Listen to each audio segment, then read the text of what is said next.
విషయాన్ని ప్రేమించి వెంకన్న రాజేష్ వెంకన్నని విషయాన్ని ప్రేమించి లేకపోతే ఇక్కడ వచ్చి కూర్చోమని చెప్తున్నా వెంకన్నని మిత్రులుగా రక్త సంబంధికులుగా ఈ విధంగా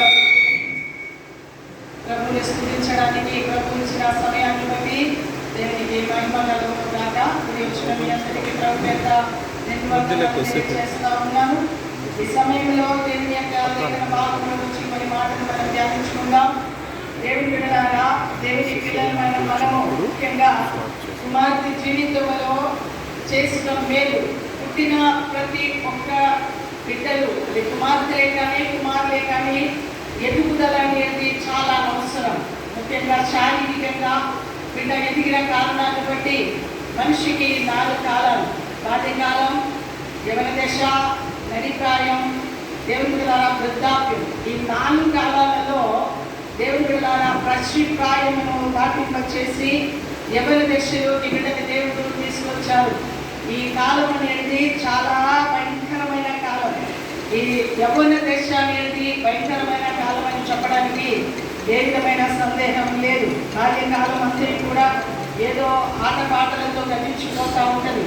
యవన దశలోకి వచ్చిన అందరి జీవితాలలో అది జాగ్రత్తగా, మరి ముఖ్యంగా ఈ భయంకరమైన దుర్దినములలో యవన బిడ్డల విషయంలో చాలా జాగ్రత్త తీసుకోవడానికి, జీవితాన్ని సమర్పణ చేసుకోవాలని ప్రభుపేట మనం చేస్తూ ఉన్నాం. దేవుని బిడ్డలారా, కొన్ని మాటలు శారీరకంగాను ఆత్మీయంగాను, ముఖ్యంగా మనము దేవుని పిల్లలమైన మనము కుమార్తె జీవితంలో చేసిన మేలని జ్ఞాపకం చేసుకొని కేవలం కుమార్తెకి మాత్రమే వాక్యం కాకుండా మనమందరము కూడా ఎదిగి ఫలించాలని ప్రభు కోరిక. దేవుని పిల్లలుగా ఉన్న మనమందరము కూడా ఎదగాలి. కుమార్తె శారీరకంగా ఏ విధంగా ఎదిగిందో దేవుని పిల్లలమైన మనము కూడా ప్రభువులో ఎదగాలని, ప్రభువులో ఫలించాలని, ప్రభు కొరకు బ్రతకాలని, ప్రభు కార్యాలు చేయాలని ప్రభు యొక్క ఆశ, కోరిక. ఈ చిన్న పుట్టికల్లో ఇంకా యేసు ప్రభుని ఎరగని వారు ఎవరైనా ఉంటే ఆయన నిజమైన ద్రాక్షావల్లి, ఆయన నిజమైన దేవుడు, సత్యవంతుడు, శక్తివంతుడైన దేవుడని తెలుసుకొని మీ జీవితాన్ని ప్రభువుకి సమర్పణ చేసుకొని యేసు రక్తం చేత కడగబడి క్రీస్తు కొరకు జీవితాన్ని సమర్పణ చేస్తే లోకములో ఉన్న ఆశీర్వాదాలు కాదు కానీ పాతాళం తప్పించబడి పరలోక రాజ్యంలోకి వెళ్ళడానికి అవకాశం ఉండదని ప్రభు పేట మనం చేస్తూ ఉన్నాను.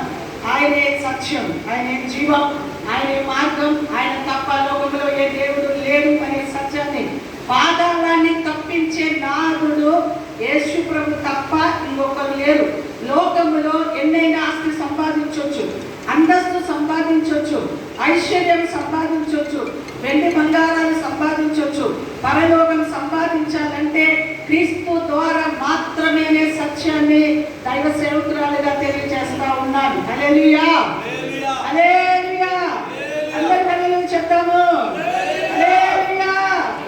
పరలోకాన్ని సంపాదించడానికి మన ధనాన్ని బట్టియో, ఐశ్వర్యాన్ని బట్టియో, అందమును బట్టియో, లేకపోతే వెలగల వస్తువులు బట్టియో మనము పరలోకాన్ని సంపాదించుకోలేము అనే సత్యాన్ని గురుతెరగాలని ప్రభు పేట మనం చేస్తున్నాం. క్రీస్తు రక్తం చేత ఎవరు యేసు ప్రభు జీవం గల దేవుడని నోటితో ఒప్పుకొని హృదయమందు విశ్వసించి ఆయన రక్తం చేత కడగబడి నమ్మి బాప్తిస్మం పొంది క్రీస్తుని ధరించుకుంటారో వారు మాత్రమే పరలోకాన్ని సంపాదించుకోవడానికి, పాతాళం తప్పించబడి అనగా అగ్నిగుండం, నరకం తప్పించబడి దేవుని రాజ్యంలోకి వెళ్ళడానికి అవకాశం ఉంటుందని ప్రభు పేరిట మనం చేస్తూ ఉన్నాం. ఒకటి. రెండవది, దేవుని బిడ్డలారా, దేవుని పిల్లలమైన మన అందరి జీవితాలలో ఒక మాటను మీకు చదివి, ముఖ్యంగా దేవుని బిడ్డలారా, ఇటు ఆ బిడ్డని ఉద్దేశించి, ఇటు ఆత్మ సంబంధమైన మనలని కూడా ఉద్దేశించి ప్రభు మనతో మాట్లాడబోతున్నారు కనుక ఎవరు కూడా మీ మనసులని అటు ఇటు పోనీయకుండా దైవ కార్యాలలో ముందుకు వెళ్ళడానికి, దేవుని మాటకు విధేయత చూపడానికి ప్రయాసపడాలని ప్రభు పేరుతో మనం చేస్తూ ఉన్నాం. యోహాను సువార్త 15వ అధ్యాయం 1వ వచనం చదువుదాం. యోహాను సువార్త 15వ అధ్యాయం 1వ వచనం. నేను నిజమైన ద్రాక్షవల్లిని, నా తండ్రి వ్యవసాయకుడును. చాలు. సర్వశక్తిమంతుడైన దేవా, పరిశుద్ధుడైన తండ్రి, నీ ఘనమైన ఉన్నతమైన పరిశుద్ధమైన నామాన్ని బట్టి నీకు స్తోత్రాలు వందనాలు చెల్లిస్తున్నాను తండ్రి. ఇదిగో నైనా ఈ సాయంకాల వేళ నీ సన్నిధికి వచ్చిన మమ్మల్ని జ్ఞాపకం చేసుకోండి ప్రభా. ఈ వాక్కు చేత మీరు మా అందరితో మాట్లాడండి. చదవబడిన లేఖన భాగంలో నుంచి సూటిగా తేటగా మీరు మా అందరితో మాట్లాడి మమ్మల్ని బలపరచనైనా. వాక్కు నీది మేము ఈ వారం ప్రభా. మీరు మాట్లాడితే మా బ్రతుకులు మార్చబడుతుంది నాయనా. మీరు మాట్లాడితే మా బ్రతుకులు అద్భుతాలు జరుగుతుంది ప్రభా. మీరు మాత్రమే పరిశుద్ధాత్మ దేవా, మీరు మాత్రమే మాతో మాట్లాడి మమ్మల్ని బలపరచుమని వాక్కు వెల్లడి అవుతుండగా ప్రతి హృదయం తెరవబడినట్లుగా, ప్రతి మాట నింపు కణములుగా ప్రతి హృదయంలోకి చొచ్చుకొని వెళ్ళి క్రియారూపంలో కార్యసిద్ధి జరుగునట్లుగా నీ కృప దయచేసి నడిపించి మైకి తెలుసుకున్నాను. ప్రాణాత్మ శరీరం నీ చేతిలోకి సమర్పణ చేస్తూ యేసు నామాన్ని బట్టి వేడుకున్నా తండ్రి. ఆమేన్ చెప్తామందరము. యోహాను సువార్త 15:8 నేను నిజమైన ద్రాక్షవల్లిని, నా తండ్రి వ్యవసాయకుడు. దేవుని బిడ్డలారా, దేవాది దేవుడు ఒక వ్యవసాయకుడుగా పనిచేస్తున్నట్లుగా చూస్తా ఉన్నాం. దేవుని బిడ్డలారా, ఆయన విత్తనాలు వేసుకుంటూ వెళ్తా ఉన్నారు. దేవుడు దాన్ని ఫలింపచేస్తా ఉన్నాడు. చెప్పండి గడి కనపరచాలి. ఆయన ఒక వ్యవసాయకుడుగా ఆయన కార్యాలు ఆయన జరిగిస్తూ ముందుకు వెళ్తున్నట్లుగా చూస్తా ఉన్నాం. దేవుని పిల్లలమైన మన జీవితాలలో ఎప్పటికప్పుడు ఆయన విత్తనాలు వేస్తూ వెళ్తున్నాడు కనుక ఫలభరితంగా జీవితంలోకి మార్చుకోవడానికి ప్రభు మన ఎడల కార్యాలు జరిగిస్తూ ఉంటాడు. ఆయన నిజమైన దేవుని బిడ్డలారా, ద్రాక్షవల్లిగా తండ్రి, నా తండ్రి వ్యవసాయకుడు అని దేవుని లేఖనం సెలవిస్తా ఉంది. ఆయన వ్యవసాయకుడు కనుక భూమిని దేవుని బిడ్డలారా చక్కగా దున్ని అందులో విత్తనాలు వేస్తూ అది ఫలించాలని, అది అభివృద్ధి పొందాలని, అది ఫలభరితమైన స్థితిలోకి రావాలని ప్రభు యొక్క చిత్తం, ప్రభు యొక్క ఆశ. దేవుని పిల్లలమైన మన జీవితాలలో దేవుని పిల్లలుగా పిలువబడుచున్న మనము, క్రీస్తు రక్తంలో కడగబడిన మనము ఎప్పుడు కూడా దేవుని కొరకు ఫలించాలని, అభివృద్ధి పొందాలని, ఆశీర్వదింపబడాలని, ప్రభుకి సాక్షులుగా ఉండాలని, ఆయన కార్యాలు చేయాలని ఆయన చిత్తం, ఆయన ఉద్దేశం. మనమందరం కూడా అభివృద్ధిలోకి రావాలని ఉద్దేశం కనుక దేవుని పిల్లలమైన మనము ఉన్న చోటలోనే ఉండడానికి ప్రభు మనల్ని పిలవలేదు. రక్షణ పొందిన దినములో ఉన్న స్థితిలో ఉండడానికి ప్రభు మనల్ని పిలవలేదు. ఆయన వ్యవసాయకుడు కనుక ఆయన విత్తనాలు వేసుకుంటూ వెళ్తుండగా అది మన హృదయంలో ఫలభరితమైన స్థితిలోకి మార్చబడుతూ ఎదిగిన బిడ్డలుగా, దేవుని కాకొడ కొరకు ఎదురు చూచే బిడ్డలుగా, ఫలభరితంగా బిడ్డలుగా దేవుని కొరకు సాగిపోవాలని ప్రభు యొక్క లేఖనం తేటగా మనతో మాట్లాడుతూ ఉన్నారు. కాబట్టి దేవుని బిడ్డలారా, దేవుని పిల్లలు మన జీవితాలలో ఎప్పటికప్పుడు ఇప్పుడు ఒక విత్తనం వేసాడు దేవుడు. ఆ విత్తని దేవుడు ఫలభరితములోకి మార్చాడు. బాల్య కాలంలో నుంచే యవ్వన దశలోకి ఆ బిడ్డని దేవుడు ఏం చేశాడంటే ఫలించే బిడ్డగా దేవుడు మార్చినట్లుగా చూస్తూ ఉన్నాం. శారీరకమైన ఎదుగుదల ఆ బిడ్డకు దేవుడు ఇచ్చినట్లుగా చూస్తూ ఉన్నాం. దేవుని పిల్లలు మనము కూడా ఆత్మీయంగా రక్షింపబడిన మనం అందరము కూడా ఆత్మీయంగా ఎదగడానికి మన బ్రతుకునే సమర్పణ చెయ్యదురు కాక. హల్లెలూయా. లేవియకాండం 25:23 భాగం చూడండి. లేవియకాండం 25:23 నుంచి 23 లేవియకాండం. భూమిని శాశ్వత విక్రయం చేయకూడదు. ఆ భూమి నాదే. ఆ భూమి నాదే. ఎవరిదా భూమి? చెప్పాలి. ఎవరిదా భూమి? భూమి అంటే మనిషి, దేవుడి మట్టి కాదు, మనుషులు అన్నారు. ఈ భూమి ఆయనది. ఆయన దేవుడి ద్వారా వ్యవసాయకుడుగా ఈ భూమిలో విత్తనాలు వేసుకుంటూ వెళ్తూ ఉండగా మనం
భూమిలో ఆయన విత్తనాలు వేసుకుంటూ వెళ్తా ఉన్నారు.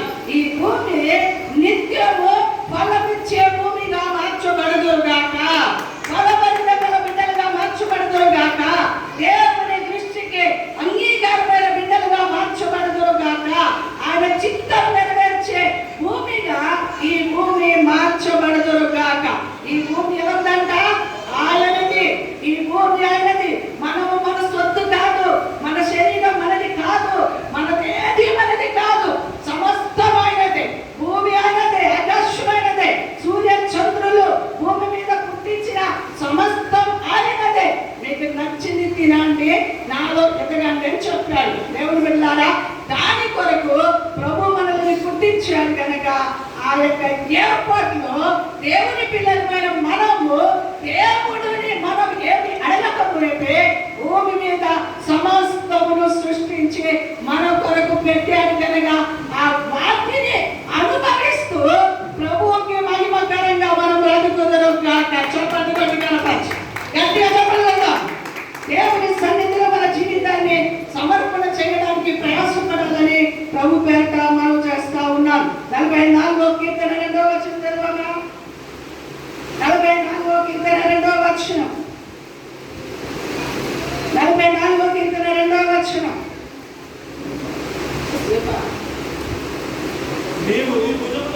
నీవు నీ భుజబలం చేత అన్య జనులను వెళ్ళబట్టి మా పిల్లలను నాటిదివి. అన్య జనులను వెళ్ళబట్టి మా పిల్లలను ఏం చేశాడు దేవుడు? నాటాడు.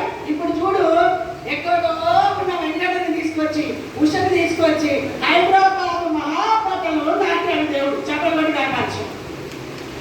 నాటాడా? నాటాడా లేదా? ఎస్తారో స్తోత్రం. హల్లెలూయా, హల్లెలూయా. నాటాడు. అన్య జనులను వెళ్ళబట్టి నా పితరులని నీవు ఆ పితరులను ఇక్కడ నాటారు కనుక ఇక్కడ గౌతమి కూర్చోగలిగింది. చప్పలు కొట్టి కనపరచు. ఆ పితరులను ఇక్కడ నాటారు కనుక చక్కగా ఫలభరితంగా బిడ్డలుగా చేసి చక్కటి పాపనిచ్చి బాల్యకాలను నాటింప చేసి ఎవరి దశలోకి వచ్చి కృతజ్ఞతగా కూడికను ఏర్పాటు చేసి సువార్తను ప్రకటించగల ధన్యత ఇచ్చాడు. గట్టిగా చోదలు కొట్టి కనపరచు. పితరులని నాటింది దేవుని పిల్లారా.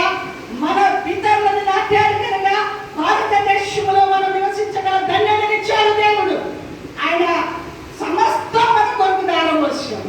యేసుక్రీస్తు ప్రభులైన వారు ఏ ఒక్క రక్తం పట్టు కూడా తన కొరకు దాచిపెట్టుకోకుండా సమస్తమును మన కొరకు దారపోసి ఆయన మన తండ్రిని, మన పితరులని దేవుడి పిల్లల భూమి మీద నాటి వారిలో నుంచి ఫలవంతంగా పిల్లలుగా మనల్ని మార్చి ఈ భారతదేశంలో ఒక దేవుని నమ్ముకున్న బిడ్డలుగా అగాధంగా ప్రభు కృపను బట్టి దేవుని కార్యాలు ప్రకటించగల ధన్యతనిచ్చాడు దేవుడు.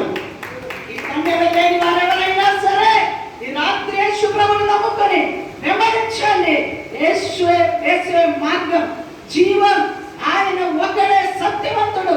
ఆయన ఒక్కడే దేవుని పాపము నుంచి పాప విమోచన కలిగజేసే దేవుడు. ఈరోజు మతం అంటున్నాను, మతం ప్రకటించడానికి రాలే నా దేవుడు, మార్గమును చూపడానికి వచ్చాడు. చోటలు పెట్టి కనపరచు. ఆ దేవుడు మార్గం చూపడానికి వచ్చాడు. ఇంకా యేసయ్య మార్గంలోకి, ఆయన కులానికి మతానికి దేవుని బిడ్డలారా వ్యతిరేకం కాదు. కానీ దేవుని సంలో మతము అనే దేవుని కూడా మార్గము చూపడానికి వచ్చాడు. మతాన్ని స్థాపించడానికి రాలేదు. ఏ భేదము లేదు.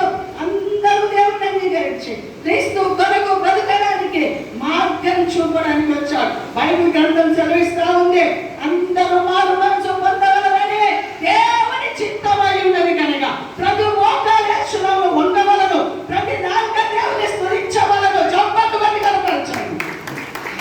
అది ఆయన చిత్తం.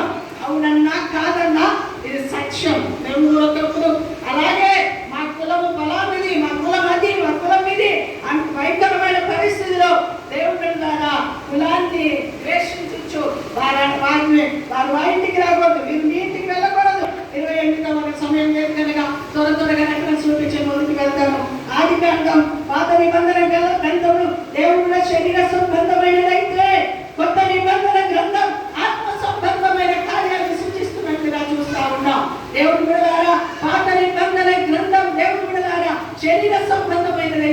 దేవుడు బిడ్డలారా ఆ కొత్త నిబంధన గ్రంథం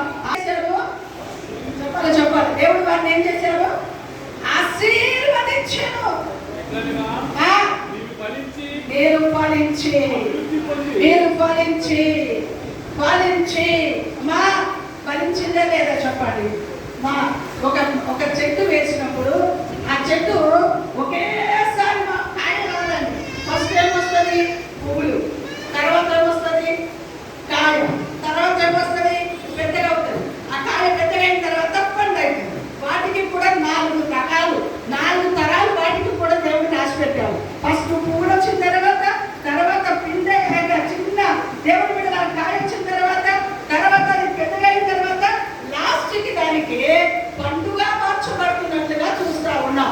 ఒక చెట్టుని ఏ విధంగా 4 రకాలుగా దేవుడి మీద ఆ కాయని విభాగించినట్లుగా మనుషులని కూడా బాల్యకాలము, దేవుడి మీద యవన దశ, మధ్య వయస్సు, వృద్ధాప్యం, ఈ విధంగా 4 రకాలుగా దేవుడు విభాగించి పెట్టినట్లుగా చూస్తా ఉన్నాం. దేవుడి బిడ్డలారా ఆ చెట్టు ఒకటి వేసిన తర్వాత అది ఫలించలేదనుకోండి, ఏమన్నా ప్రయోజనమా? మనమే మన తోటలో ఏమన్నా ఒక చెట్టు వేసింది అనుకోండి, వాటికి పువ్వు రాలేదు, కాయ రాలేదు, అది ఫలించలేదు అనుకో, ఆ స్థలం వేస్ట్ అని ఆ చెట్టుని తీసి పాడేసి ఇంకొకరి చెట్టు పెట్టడానికి ప్రయాసపడుతూ ఉంటాం. దేవుని బిడ్డలమైన మన జీవితంలో కూడా యేసుక్రీస్తు ప్రభువైన వారు కూడా తన ప్రాణాన్నే దారపోసి నిన్ను నన్ను కొన్నాడు. మనం కనుక ఫలించలేదనుకో ఆయనకి ఏ విధమైన ప్రయోజనం లేదు. మనం ఫలించాలని ఆయన చిత్తం, ఫలవరిత గల బిడ్డలుగా ఉండాలని ఉద్దేశం, ఆయన కోరిక. ఎప్పుడైతే అన్ని అనుభవాలు కలిగి ఉండడానికి ప్రయాసపడుతూ ఉంటామో ఖచ్చితంగా దేవుడు మనలను చూసి సంతోషించుదురుగాక, ఆనందించుదురుగాక. ఎటు తిరిగిన దేవుని పిల్లలమైన మనము ఫలవరితంగా బిడ్డలుగా ఉంటే దేవుడు సంతోషపడేటట్టుగా మన బ్రతుకుని కొనసాగింప చెయ్యునుగాక. వాటి కొరకు నిన్ను నన్ను భూమి మీద నాటాడు. వెలగల వస్తువులు ఇచ్చి నిన్ను నన్ను కొనలేదు, బంగారం ఇచ్చి కొనలేదు, వెండి నుంచి కొనలేదు. ఆయన అమూల్యమైన రక్తము ప్రోక్షించి నిన్ను నన్ను కొన్నాడు కనుక నీవు నేను ఫలవరిత గల బిడ్డలుగా మార్చుకోవాలని ఆయన ఉద్దేశం, ఆయన చిత్తం. వాటి కొరకే మన బ్రతుకుని సమర్పణ చెయ్యదురుగాక. కుమార్తె శారీరకంగా ఫలించింది. బాల్య దశలో వచ్చే యవన దశలోకి రావడం అంటే శారీరకమైన ఎదుగుదల. మనము ఆత్మీయంగా ఎదగడానికి ప్రయాస ఇంటున్నారమ్మా, ఇంటున్నారా? ఆత్మీయంగా ఎదగడానికి ప్రయాసపడుతురుగాక. చెప్పలు బట్టి కనపరచండి. అందుకే చూడండి దేవుని బిడ్డలారా, యోహాను సువార్త 15వ అధ్యాయం, యోహాను సువార్త 15వ అధ్యాయం 2వ వచనం. నాలో ఫలింపని ప్రతి తీగను, అది నాలో ఫలింపని ప్రతి తీగను ఆయన తీసి పారవేయును. ఫలించు ప్రతి తీగ మరి ఎక్కువగా ఫలించాలని దానిలోని పనికిరాని తీగలను తీసివేయు. దానిలోని పనికిరాని తీగని తీసివేయను. దేవుని బిడ్డలారా, నాలో ఫలింపని ప్రతి తీగను ఏం చేస్తాడంటే ఆయన తీసి పారవేస్తాడట. ఫలించే తీగను మాత్రమే పెట్టుకుంటాడు. దేవుని పిల్లలమైన మన జీవితంలో కూడా దేవునిలో ఫలించడానికి జీవితాలని సమర్పణ చెయ్యదురుగాక. కుమార్తె శారీరకంగా ఏ విధంగా ఎదుగుదల కలిగి ఉన్నదో దేవుని పిల్లలమైన మనం కూడా చాలా మంది దేవుని పిల్లలారా ఈ ఎదుగుదల లేకుండా ఎంతో మంది బాధపడేవారు ఉన్నారు కదండి. పుష్పించడము ఎదుగుదల అంటే పుష్పించడం. ఎదుగుదల అంటే ఏంటండి? పుష్పించడము. పుష్పాలు రాలేదనుకోండి, ఆ మొట్టమొదటిగా ఈ చెట్టు ఫలిస్తుంది అని తెలవడానికి కారణం ఏంటి? పుష్పాలు రావాలండి, పువ్వులు రావాలి, ఆ తర్వాత కాయలు వస్తాయి. అందుకే పుష్పవతి కూడిక అని చెప్తారు. స్తోత్రం, హల్లెలూయా. ఆ బిడ్డ పుష్పించింది కనుక ఈ కూడి ఈ రోజు మగ పిల్లలు కూడా పుష్పవతి కూడికలు చేస్తున్నారు. నువ్వు ఈ పక్షం చేస్తున్నారండి. ఆడపిల్లలకు ఒకరికే కాదు, మగ పిల్లలు కూడా 11 సంవత్సరాలు వచ్చిందంటే నువ్వు ఈ పక్షం చేస్తున్నారని మా బాబుకి అంటున్నారు.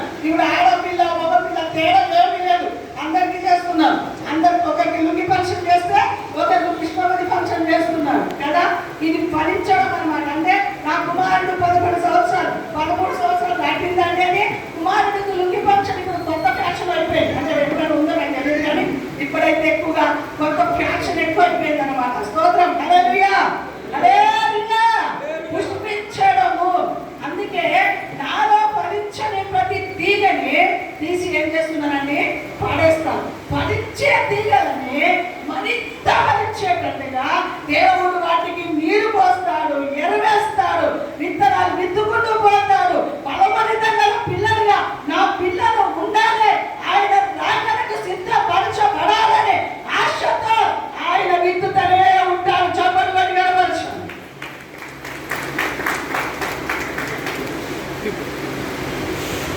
అందుకే దేవుని బిడ్డలారా, మనమందరం కూడా దేవుని పిల్లలు మనము ఫలించే చెట్టుగా, ఫలించే తీగలుగా దేవుని సన్నిధిలో అంటగట్టబడి దేవుని కొరకు బ్రతకడానికి ప్రయాసపడుదురు గాక. చప్పట్లు కొట్టి కనపరచండి అమ్మా. అయిపోయింది. ఒక 2-3 మాటలు మాట్లాడుకొని చెప్పి ముగించేస్తాం. ఇంకెంతసేపు చెప్తారు అమ్మ అనుకునేటారు. కొరింథీయులకు రాసిన మొదటి పత్రిక. మీరు అన్నం పెట్టకపోయినా పర్వాలేదు, వాక్యం ఇవ్వకుండా మందులో ఉంటాడు. మీరు బిర్యానీ పెట్టిన వాక్యం లేకపోతే వేస్టే. అవునా? అవునా కాదా? అవునన్నా మనం చప్పట్లు కొట్టండి. కొట్టకపోతే ఏమనుకుంటారు? అమ్మాయిని కొట్టారు. స్తోత్రం. హల్లెలూయా, హల్లెలూయా. కొరింథీయులకు రాసిన మొదటి పత్రిక 13వ అధ్యాయం 10వ వచనం. కొరింథీయులకు రాసిన పత్రిక 13 మొదటి కొరింథీ అపొస్తలుడైన పౌలు గారు కొరింథీయులకు రాసిన మొదటి పత్రిక 13వ అధ్యాయం 10వ వచనం. పూర్ణమైనది వచ్చినప్పుడు పూర్ణం కానిది పిల్లవాడలై ఉన్నప్పుడు మాట్లాడి తిని, తలంచి తిని, యోచించి తిని, ఇప్పుడు పెద్దవాడనై పిల్లవాడి చేష్టలు మాని వేసి తిని. చప్పలు కొట్టి కనపరచండి. పిల్లవాడి చేష్టలు ఏం చేయాలి? ఇప్పుడు మనకు కూడా ఉన్నాయి లేదా? ఆత్మ సంబంధంగా ఉన్న మనకి లేదా? పిల్లల చేష్టలు లేదంటారా? వాళ్ళని పోతుతారు, వీళ్ళని పోతుతారు, వాళ్ళ దగ్గర పోతారు, వీళ్ళ దగ్గర. ఎన్ని పిల్లవాడి చేష్టలే ఉన్నాయి మనకి. దేవుని పిల్లలకు పిల్లవాడి చేష్టలు లేదా అండి? అమ్మా, దేవుని పిల్లలకి లేదా పిల్లవాడి చేష్టలు? పాపం ఇప్పుడు చిన్నదైపోయింది కదా. ఇప్పుడు ఏమన్నా గౌతమి తమ్ముడే కదా, అన్ననా అన్ననేమన్నారు? ఏ పెద్దగా నువ్వు ఏమన్నా అంటారు. అంటారా లేదా? చెప్పండి. ఇప్పుడు ఎవరో వాళ్ళు అనకపోయినా వెంటనే అమ్మా పెద్దగా నువ్వు మాట్లాడదు అంటారా లేదా? ఇక్కడ పౌలు గారు కొరింథీ సంఘానికి అదే చక్కగా రాపించాడు. నేను పిల్లవాడి వలె ఉన్నప్పుడు ఏం చేశారంట? పిల్లవాడి వలె మాట్లాడి తిని. మా చిన్న పిల్లలుగా ఉన్నప్పుడు మాటలు నేర్చుకుంటారు కదా. ఎదిగిన తర్వాత మాటలు ఏమవ్వాలి? కదా, మర్యాదగా, గౌరవంగా కదా ఈ విషయంలో ఆలోచన చేస్తే ఎస్తేరుని మధ్యలో జ్ఞాపకం చేసుకోవాలి.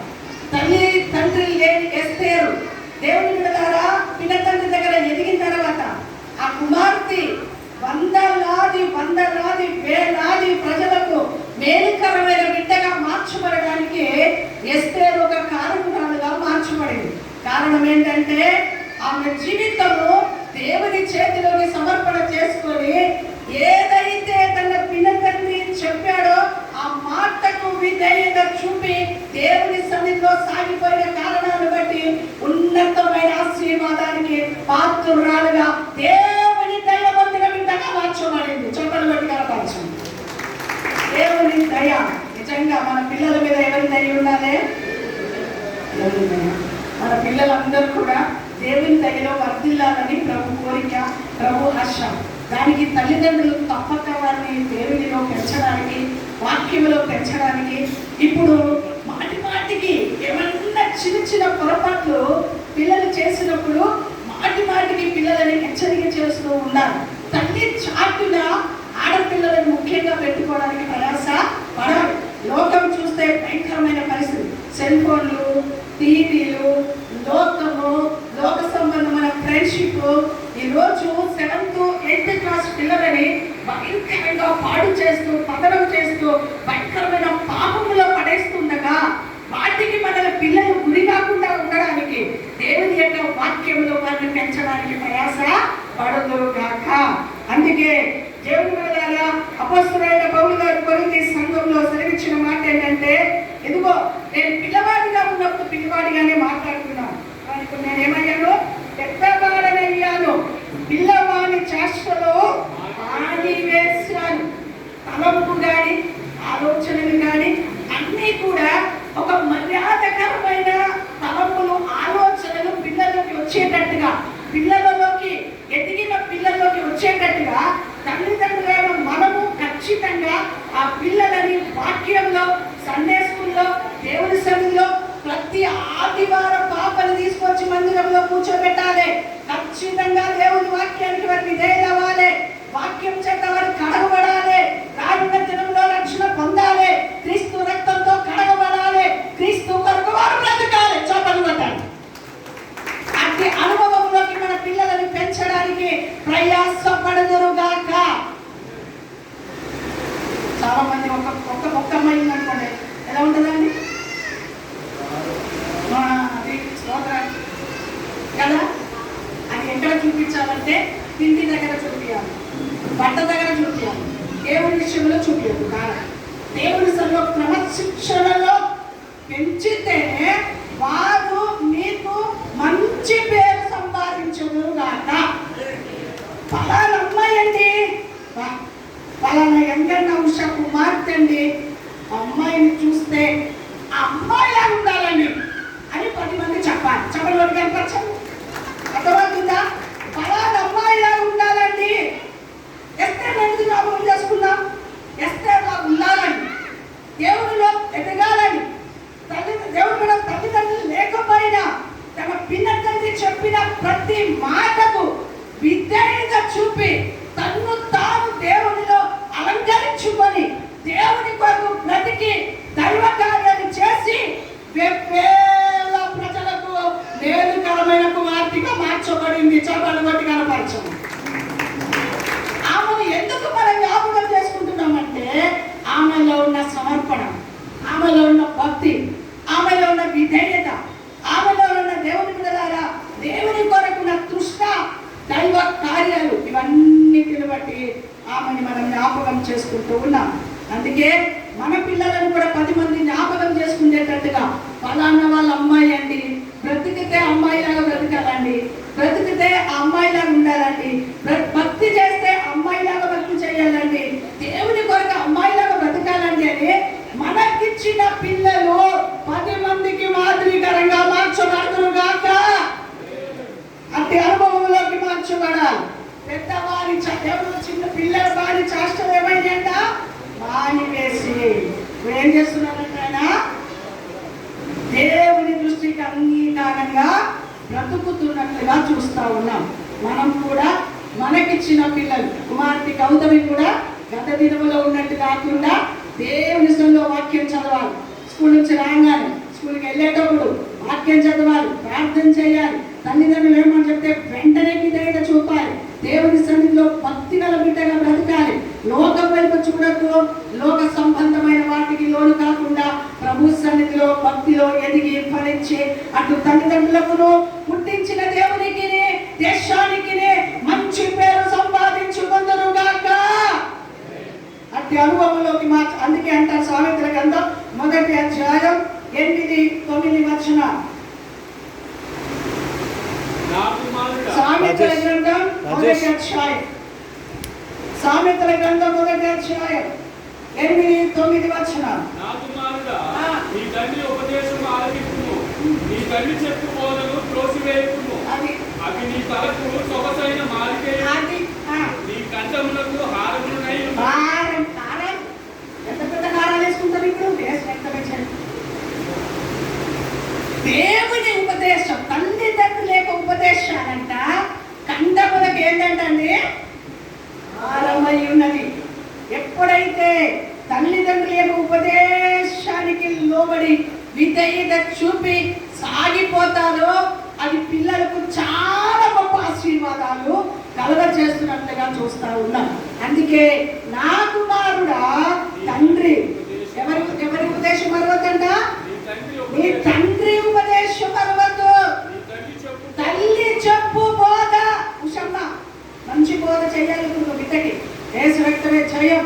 మంచి బోధ, నువ్వు ఎంత మంచి బోధ చేస్తే అంత ఉన్నతమైన స్థాయిలోకి నీ బిడ్డ దేవునిలో ఎదుగును గాక. ప్రతి వారం మానక వెంకన్న ఇన్నో కూతుర్ని మాత్రం మందిరంలో తీసుకొచ్చి కూర్చోబెట్టాను కదా. ఎందుకంటే ఆడపిల్లలు తండ్రి మాటలు బాగా వింటారు. యేసు రక్తమే జయం. అవునా? ఆడపిల్లలు తండ్రి మాటలు బాగా వింటారు. అందుకే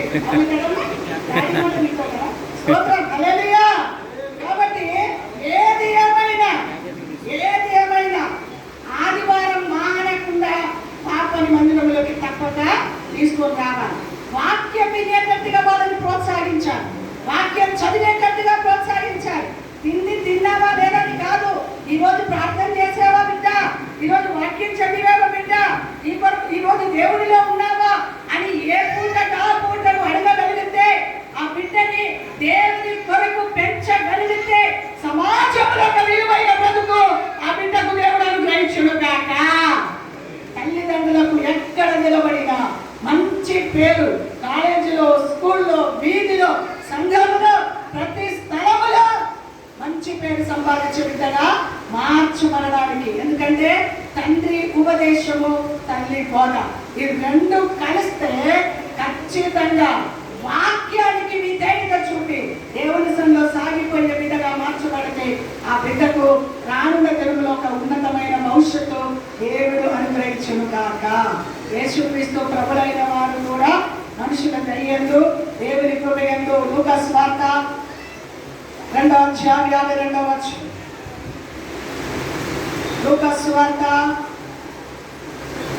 2వ అధ్యాయం 52వ వచనం.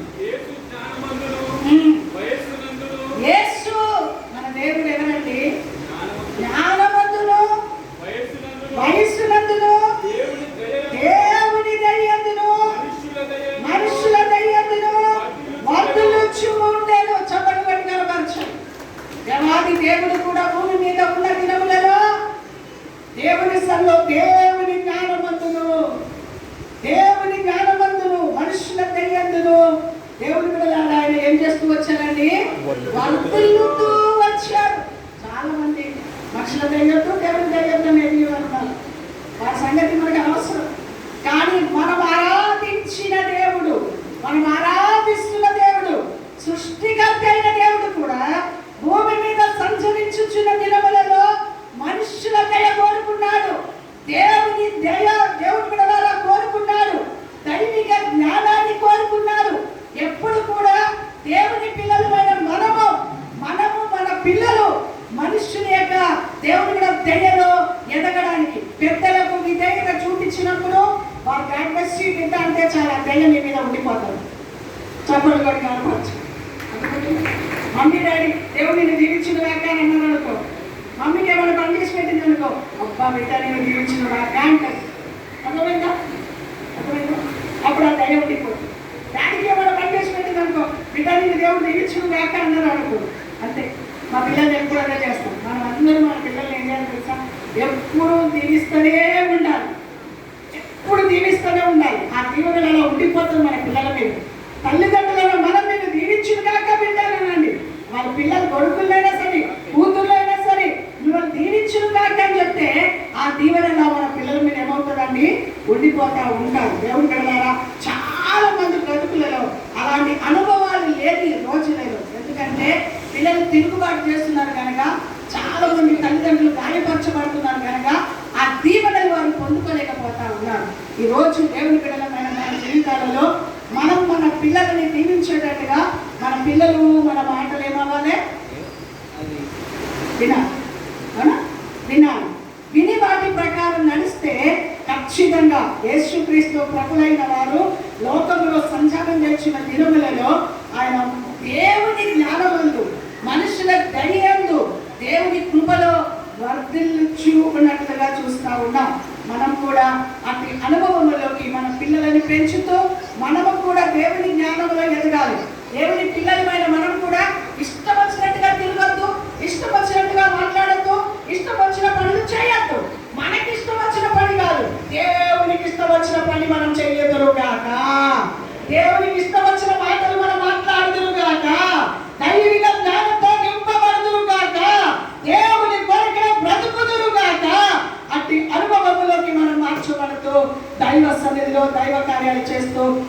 వరకు సాగిపోవదురు కాక. వయస్సులో ఎదిగిన బిడ్డ ఆత్మీయంగా కూడా రానున్న దినములలో దేవుని దయందు, మనుషుల దయందు, దేవుని కృపయందు, దేవుని సన్నిధిలో ఎదిగి ఫలించే రానున్న దినములో రక్షణ పొంది క్రీస్తు కొరకు సాక్షిగా బిడ్డ నిలబడును కాక. ఉన్నతమైన భవిష్యత్తు బిడ్డకు అనుగ్రహించును కాక. దేవుని నమ్ముకున్న మనం అందరము కూడా అట్టి అనుభవంలోకి మార్చబడుతును కాక. రక్షణ లేని బిడ్డలకు ఈ సువార్త రక్షణ పొంది క్రీస్తును ధరించుకొని ప్రభు కొరకు సాగిపోతే ప్రభు ఇట్టి మాటలు మన వినికిడిలో ఆశీర్వదించి దీవించును కాక. దేవుడు తన మాట దీవించును కాక. అందరూ ఒక